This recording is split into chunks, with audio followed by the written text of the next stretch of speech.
Salam. Renungan kita bertema setia mengembangkan talenta untuk kemuliaan Tuhan. Ayat dari nas Alkitab di dalam Injil Matius 25 ayat 14 sampai dengan ayat yang ke-30. Di dalam nas Alkitab ini berbicara tentang perumpamaan tentang talenta. Di sini diceritakan tentang perumpamaan talenta yang dipercayakan kepada 3 orang hamba oleh tuannya, sang pemilik talenta.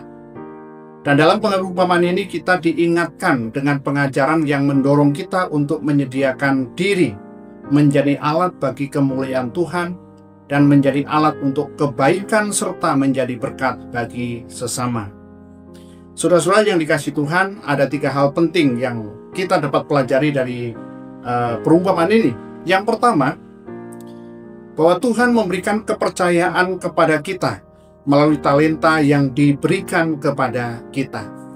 Setiap kita diberikan kepercayaan oleh Tuhan yang berbeda-beda. Dipercayakan talenta, setiap orang minimal 1 talenta sesuai dengan kehendak Tuhan.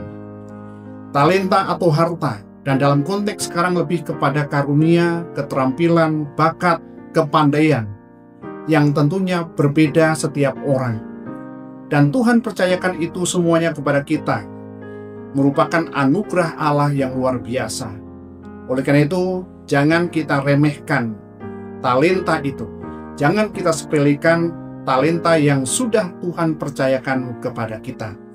Yang kedua, Tuhan memberikan kecakapan kepada kita untuk mengelola talenta. Tuhan percayakan kepada kita talenta secara khusus sesuai dengan kehendak-Nya. Dan talenta itu harus kita kelola dengan baik dan dengan penuh tanggung jawab.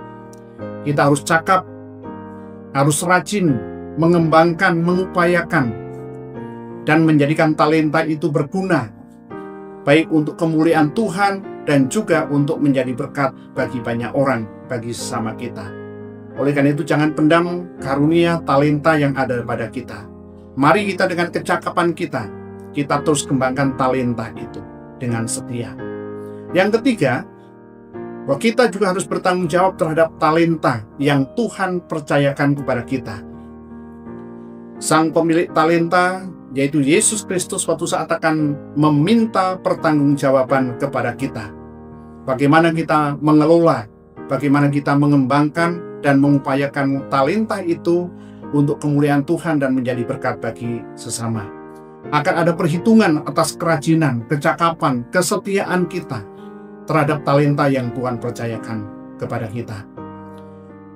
Saudara sekalian yang dikasihi Tuhan, dari renungan ini, mari kita terus setia menjalankan dan mengembangkan talenta yang sudah Tuhan percayakan kepada kita dengan penuh tanggung jawab. Mari kita dengan terus setia, kita dengan kecakapan kita, dengan rajin terus mengelola talenta itu. Suatu saat kita akan mempertanggungjawabkannya di hadapan Tuhan, dan hidup kita memuliakan Tuhan dan menjadi berkat bagi orang lain. Kiranya Tuhan Yesus memberkati. Salam.